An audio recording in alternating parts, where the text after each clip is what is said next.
Jadi hari ini ada konten-kontennya yang bakal saya bahas. Protein itu sendiri, mata, hubungan dari protein dengan mata, kelainan yang terjadi di mata, salah satunya katarak, sama ada daftar pustaka. Protein.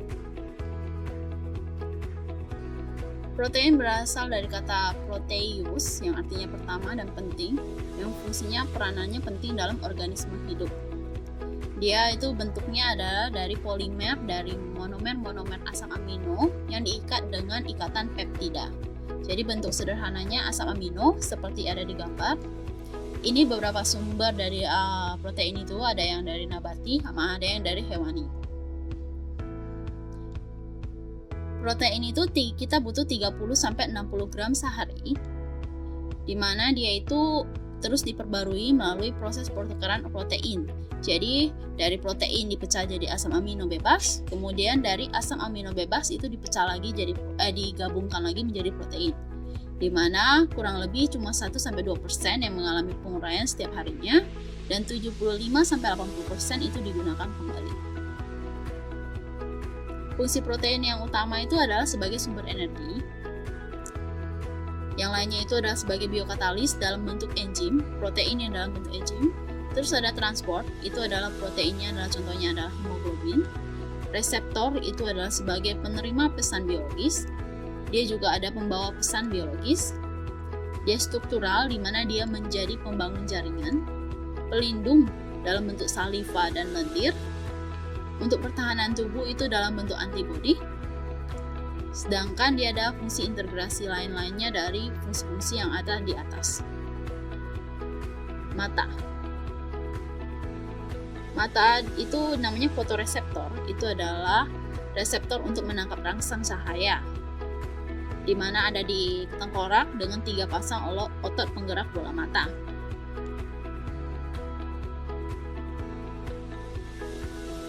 Ini adalah gambar bagian-bagian mata dan beberapa fungsinya. Ada sklera dan fungsi-fungsinya, ada kornea, koroidea. Terus ini ada beberapa bagian lain, ada iris, pupil, lensa, aqueous humor, vitreous humor, retina, atau kita bilang selaput jala. Ini adalah pusat penerimaan bayangan dan untuk melihat benda. Ada fovea, bintik kuning, badan silia, bintik buta, sama juga ada saraf mata. Hubungan protein dengan mata. Sebenarnya protein sama mata itu punya banyak hubungan, tetapi ini hanya akan saya bahas beberapa saja. Itu dari adanya rodopsin, iodopsin, absorpsi zinc, lensa mata, enzim, dan juga transport oksigen.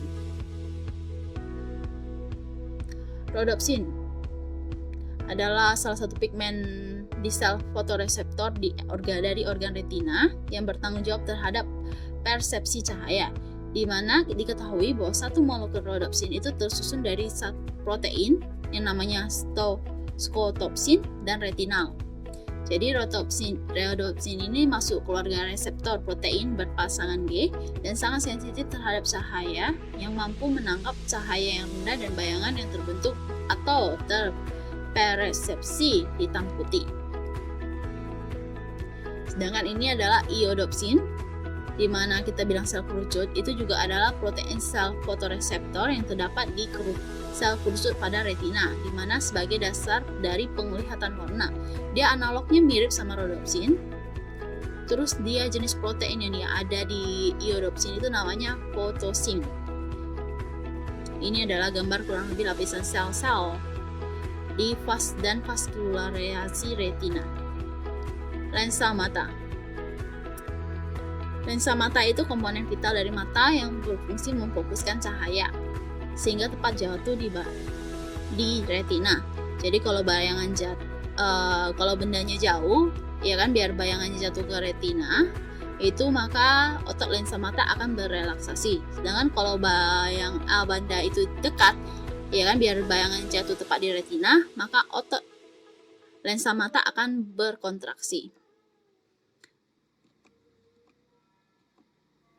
Jadi lensa itu punya komposisi protein itu 33%, ya kan? Dua kali lipat lebih banyak dibandingkan jaringan lainnya. Di mana protein lensa itu tidak mengalami regenerasi, tapi mengalami namanya modifikasi. Jadi ini adalah gambar, ini adalah klasifikasi protein lensa. Itu ada larut dalam air, itu ada kristalin alfa, beta, dan gamma. Sedangkan tidak larut dalam air, itu ada larut dalam urea dan tidak larut dalam urea. Jadi karena kita tadi tahu kalau protein lensa itu tidak ada regenerasi tapi modifikasi, sehingga ini akan mengakibatkan protein berakumulasi di dalam lensa. Di dalam akumulasi ini itu lama-lama akan menyebabkan namanya agregasi lensa, di mana diketahui agregasi lensa itu bisa menyebabkan persebaran cahaya dan juga memperkeruh lensa. Jadi kalau berlebihan itu bisa menyebabkan pengeruhan di lensa itu sendiri. Kalau lensa kita udah keruh, itu fungsi lensa akan berkurang. Secara otomatis kemampuan melihat kita itu akan mengalami penurunan. Enzim. Ini hanya ada 2 contoh enzim yang ada di lensa, salah satunya ya. Jadi kita tahu bahwa enzim itu adalah bentuk daripada lensa itu sendiri. Enzim adalah bentuk dari protein itu sendiri. Jadi, lensa memiliki enzim yang berfungsi melindungi dan dari radikal bebas. Itu ada superoksida dismutase yang berfungsi meningkatkan penghancuran oksigen karena oksigen di dalam mata dapat menyebabkan kekeruhan nukleus lensa.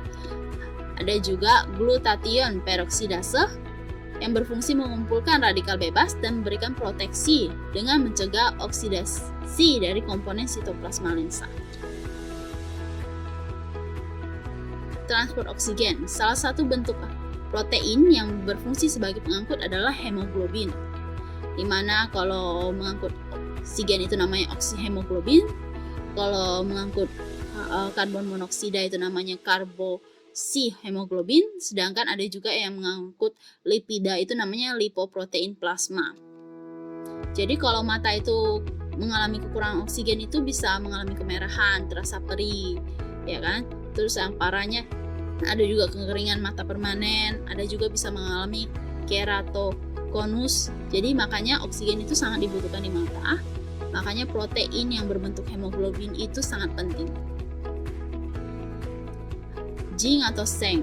Jadi zinc itu adalah salah satu nutrisi penting di dalam mata. Itu fungsinya itu ada pembelahan dan pertumbuhan sel, menjaga kesehatan sirkulasi, penyeimbang hormon, mencegah reaksi autoimun, dan mengendalikan inflasi sitokin yang menyerang jaringan.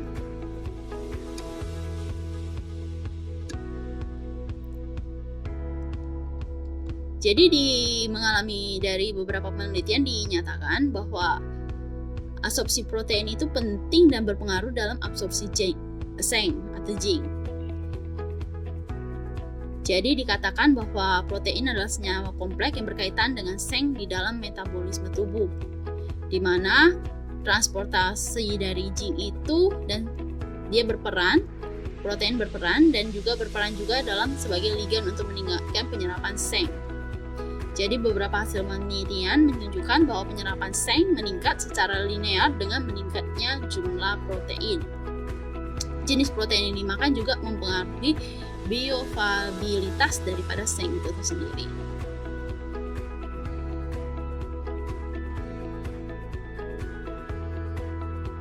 Pada penelitian ini menunjukkan ada hubungan yang signifikan antara asupan protein dengan serum, di mana penelitian ini ada 47,5% subjek memiliki asupan protein yang rendah. Kelainan. Di sini kita bahas katarak, adalah suatu proses kekeruhan yang terjadi pada lensa, di mana salah satunya adalah yang diakibatkan oleh proses degenerasi itu namanya katarak senilis. Di mana katarak senilis itu ada berhubungan, ada resikonya. Jadi kalau dikatakan kalau kita memiliki diabetes mellitus, hipertensi, paparan sinar ultraviolet B, obesitas, merokok, tingkat pendidikan, kekurangan vitamin E serum dan lain-lain itu bisa menjadi faktor resiko dari katarak. Ini adalah gambar kurang lebih. Jadi kalau gambar sebelah gambar yang ini itu dimana lensanya kan normal ya kan, sedangkan gambar ini itu adalah dimana dia ini lensa ini mengalami kekeruhan. Kita tahu kalau lensa itu 33%-nya protein, berarti 33% dari ini itu mengalami kekeruhan. Hubungan antara kejadian katarak dengan diabetes mellitus di Poli Mata RSUD Dr. Soedarso Pontianak. Jadi kita tahu bahwa dalam keadaan diabetes mellitus itu ada hubungannya sama insulin. Dengan insulin itu berhubungan besar dengan protein itu sendiri. Ini adalah salah satu dari penelitian yang terjadi. Jadi di mana ini adalah tabel gambar pertama. Kataraknya itu ada positif dengan 19 orang itu mengalami diabetes mellitus dan 16 orang tidak mengalami diabetes mellitus. Sedangkan kataraknya negatif di mana 30 orang tidak mengalami diabetes mellitus, sedangkan 50 orang mengalami diabetes mellitus. Ini adalah gambar tabel pengamatan yang di sana.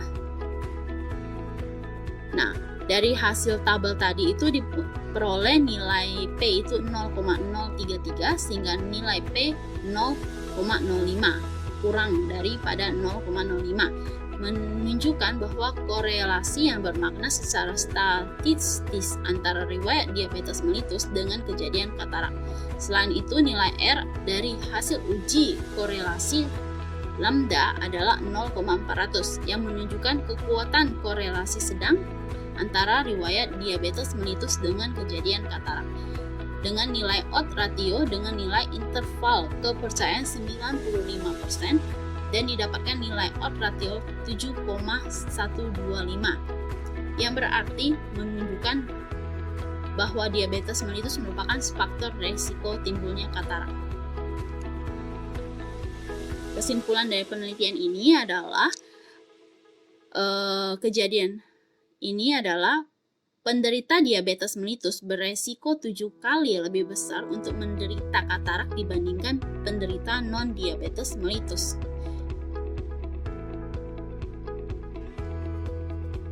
Ini udah masuk daftar pustaka, daftar referensi yang saya pakai. Pertama ini ada jurnal-jurnalnya. Dan ini adalah daftar pustaka yang lain, adalah sumber-sumber lainnya.